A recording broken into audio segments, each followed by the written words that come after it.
یہ ممبر نصیریت کا ممبر نہیں ہے، یہ ممبر تشیع کا ممبر ہے۔ میرے اور آپ کے بزرگوں نے خون دیا ہے اس مکتب کے تحفظ کے لیے، ہمارے بزرگوں نے جانیں قربان کی ہیں، اپنا مال قربان کیا ہے، نسلوں کی محنتیں ہیں جو آج تشیع ہم تک پہنچا ہے۔ چند ان لوگوں کی وجہ سے ہم اپنے مکتب کو بدنام نہیں ہونے دیں گے، جنہیں 1 سے لے کے 10 تک عربی میں گنتی نہیں آتی ہے، وہ فتویٰ پہ تبصرے نہ کریں۔ وہ مفاہیم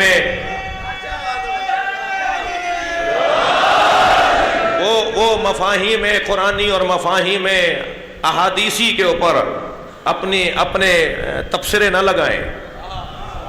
ہمارا دین، ہمارا مکتب، ہمارا مسلک، ہماری سوچ، ہمارا اسکول یہ لابارس نہیں ہے۔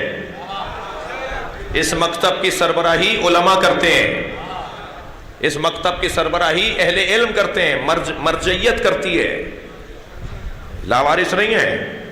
پیغمبر اکرم اگر دنیا سے گئے ہیں اور کسی کو اپنا جانشین بنا کر نہیں گئے تو ہم ثقیفے والوں پر اعتراض کرتے ہیں۔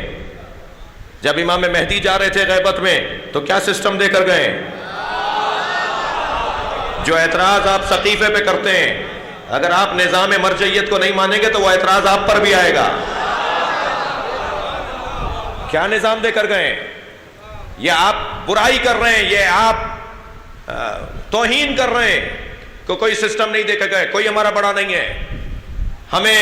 میں تو امام زمانہ کی تقلید کرتا ہوں، تمہیں اتنا نہیں پتا کہ امام زمانہ کی تقلید نہیں ہوتی، تقلید مجتہد کی ہوتی ہے، اور ائمہ کو مجتہد کہنا توہین ائمہ ہے۔ دقت فرمائیں گے۔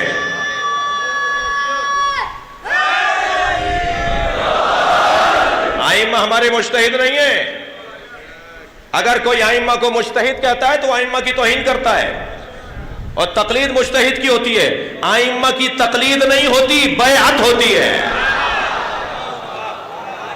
ہم مجتہد کی بیعت نہیں کرتے، ہم اپنے آپ کو بیچتے نہیں ہیں ان کے حوالے۔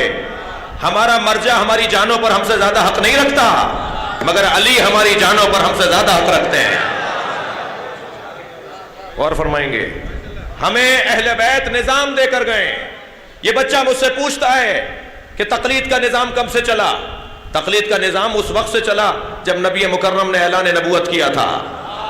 یہ اصحاب کو جو جگہ جگہ تبلیغ کے لیے بھیجتے تھے، یہ اصحاب نہیں تھے، مجتہد تھے۔ میرے معصوم ائمہ نے، چوتھے امام نے، پانچویں امام نے، چھٹے امام نے، ساتویں امام نے، 12ویں امام نے جو نظام مرجعیت بنایا ہے، مختلف جگہوں پر امام صادق نے فرمایا، اے ابو بصیر جاؤ فلاں جگہ پر جا کے زندگی گزارو تاکہ لوگوں کو تم دین سمجھاؤ۔ حضرت مومن طاق سے فرمایا بصرے میں جا کے زندگی گزارو، اس لیے کہ بصرے والے ہم تک مدینہ پہنچنا ان کے لیے آسان نہیں ہے، وہ ہم سے مسئلہ پوچھنے آئیں گے، انہیں کئی مہینے لگ جائیں گے۔ تم بصرے میں جا کر اجلس فی المسجد وفتے، مسجد میں جا کر بیٹھا کرو روزانہ اور فتویٰ دیا کرو۔ عزیزان گرامی، 100 سے زیادہ ائمہ کی حدیثیں ہیں تقلید کے اوپر۔ اپنی پسند کی حدیثوں کو لے لینا، اپنے مطلب کا دین لے لینا، یہ پھر ایسا ہی ہوگا جیسے اپنے پسند کا قرآن لے لینا۔ ہمیں مکمل قرآن لینا ہے۔ جہاں مجتہدین کی مذمت آئی ہے، توجہ چاہوں گا، جہاں مجتہدین کے خلاف مولا علی نے بولا ہے، نہج البلاغہ میں ایک خطبے کے اندر مولا نے مجتہدین کے خلاف چند جملے ارشاد فرمائے، تو جب ہم مولا کے مجتہدین کے خلاف جملوں کو سنتے ہیں تو ہمارے ذہن میں یہ کیوں نہیں آتا کہ مجتہد تو وہاں بھی ہوتے ہیں؟ آپ کو اپنا مجتہد کیوں یاد آ رہا ہوتا ہے؟ اور پھر جو علی کے سامنے اجتہاد کر رہا ہو وہ علی والا مجتہد کہاں ہوگا؟ دقت فرمائی آپ نے۔ جو علی کے ہوتے ہوئے اجتہاد کر رہا ہو اسی کی تو علی مذمت کریں گے، لیکن جو علی کے کہنے پر اجتہاد کر رہا ہو، جو علی کی اطاعت میں اجتہاد کر رہا ہو، اس مجتہد کی مولا کیوں مخالفت کریں گے؟ کہاں لکھا ہوا ہے کہ مولا نے شیعہ مجتہدین کی مخالفت کی ہے؟ مجتہد مفتی تو ہم سے زیادہ وہاں ہے۔ صلوات پڑھے ذرا محمد و آل محمد۔